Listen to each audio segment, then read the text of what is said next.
ಎಷ್ಟೋ ಜನ ತನಿಗಳು ಕೈಕೊಂಡಿದ್ದಾರೆ.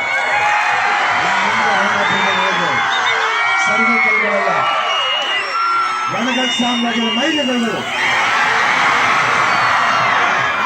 ಕೇವಲ ಈ ಮಣ್ಣ ನಿಮ್ಮ ಕೈಯಲ್ಲಿ 7 ಸೆಕೆಂಡ್ ಉಳಿದುಬಿಟ್ಟಿಲ್ಲ. ಈ ಲೋಣಾಪುರ ಬಿಡ್ತೀನಿ, ಈ ಮಣ್ಣು ನನಗೆ ಹಣ, ಆದರೆ ಈ ಮಣ್ಣು ನನಗೆ ಸಾಮ್ರಾಜ್ಯದ ಜೀವನ.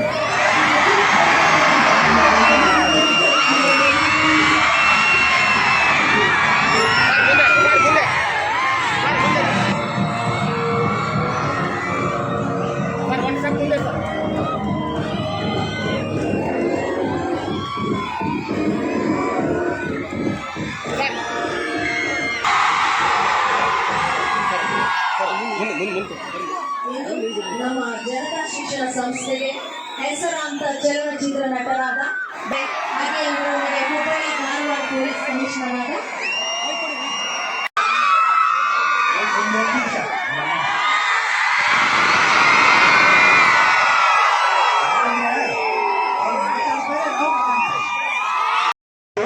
ನಮ್ಮ ನೋಡೋ ಭಾಗ್ಯ ನಿಮ್ಗಿತ್ತು. ಅದು ಒಂದು ಒಳ್ಳೆ ಒಂದು ರೀಸನ್ಗೆ, ಯಾಕಂದ್ರೆ ಏನಿವತ್ತು ಒಂದು ಮಾದಕ ವಸ್ತುಗಳ ಒಂದು ಅಭಿಯಾನ ಶುರು ಮಾಡಿದ್ದಾರೆ. ಅದು ನಾವೆಲ್ಲರೂ, ಇದು ನಂದು ಮಾತ್ರ ಅಲ್ಲ, ಪ್ರತಿಯೊಬ್ಬರ ಒಂದು ಕರ್ತವ್ಯನಾಗುತ್ತೆ. ಇದಕ್ಕೆ ನಾವು ಇಲ್ಲ ಅಂತ ಹೇಳ್ಬೇಕು. ಯಾಕಂದ್ರೆ ಅದ್ರ ಬಗ್ಗೆ ನೀವು ನೋಡ್ಕೋಬೇಕು. ನಿಮ್ಮ ಸ್ನೇಹಿತರನ್ನ ನೀವು ನೋಡ್ಕೋಬೇಕು, ಕಾಲೇಜ್ನ ನೀವು ನೋಡ್ಕೋಬೇಕು. ಈ ಥರ ಒಂದು ಯಾರು ಇದ್ರೆ ಕಂಪ್ಲೇಂಟ್ ಮಾಡಬೇಕು, ಪೊಲೀಸವ್ರು ಕಂಪ್ಲೇಂಟ್ ಮಾಡಬೇಕು. ಮಾಡಿ ಅಂತ ಒಂದು ವಸ್ತು ನಮ್ಮ ಜಾಗದಲ್ಲಿ ಇರಬಾರ್ದು. ನಾವು ಅದಕ್ಕೆ ದೂರ ಹೇಳ್ಬೇಕು. ಯಾಕಂದ್ರೆ ಬದುಕರೋದು ಒಂದು ಒಳ್ಳೆ ಭಾಗ್ಯ, ಅದು ನಾವು ಆ ಭಾಗ್ಯನ ಕಳ್ಕೋಬಾರ್ದು. ಈ ಒಂದು ವಸ್ತುಗಳಿಂದ ನಾವು ಆಸೆ ಪಡಬಾರ್ದು. ನಾವು ಎಂಜಾಯ್ ಮಾಡ್ಬೇಕಂದ್ರೆ ಬೇರೆ ವಸ್ತುಗಳಿದೆ, ಅದನ್ನೇ ಓದೋದ್ರಲ್ಲಿ ಮಾಡಿ, ನಿಮ್ಮ ಗೆಳೆತನದಲ್ಲಿ ಮಾಡಿ. ಎಷ್ಟೊಂದು ಜಾಗ ಇದೆ, ನೀವು ನಿಮ್ಮ ರಿಲೇಟಿವ್ಸ್ ಇರ್ತಾರೆ, ಅವ್ರ ಜೊತೆ ನೀವು ಊಟ ಮಾಡಿ, ಪಿಕ್ಚರ್ಗೆ ಹೋಗಿ, ಆ ಥರ ಸಿಕ್ಕಾಪಟ್ಟೆ ಇದೆ. ಅದು ಬಿಟ್ಟು ಈ ರೀತಿ ವಸ್ತುಗಳಿಗೆ ದಯವಿಟ್ಟು ತಡೆ ಹಾಕಿ ಒಂದು ಫುಲ್ ಸ್ಟಾಪ್ ಇಡಬೇಕು. ಇದು ಹೇಳಕ್ಕೆ ನಾವು ಬಂದಿದ್ದೀವಿ. ಆದರೂ ಇವತ್ತು ಭಾರತೀಯ ರಣಗಲ್ಲಿ ಇವೆಲ್ಲ ನೋಡಿದ್ರೆ ಅಂತ ಅಂದ್ಕೊಂಡಿದ್ದೀನಿ. ಇಷ್ಟ ಆಗುತ್ತೆ ಭಾವಿಸ್ತೀವಿ. ಯಾಕಂದರೆ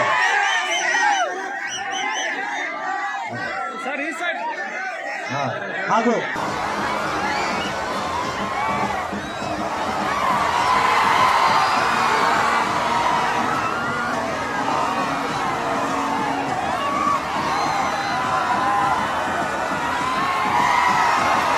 ಇಲ್ಲ, ಅದಕ್ಕೆ ಅದು ಅವೇರ್ನೆಸ್ ಕೊಡೋಕ್ಕೆ ಬಂದಿರೋದು.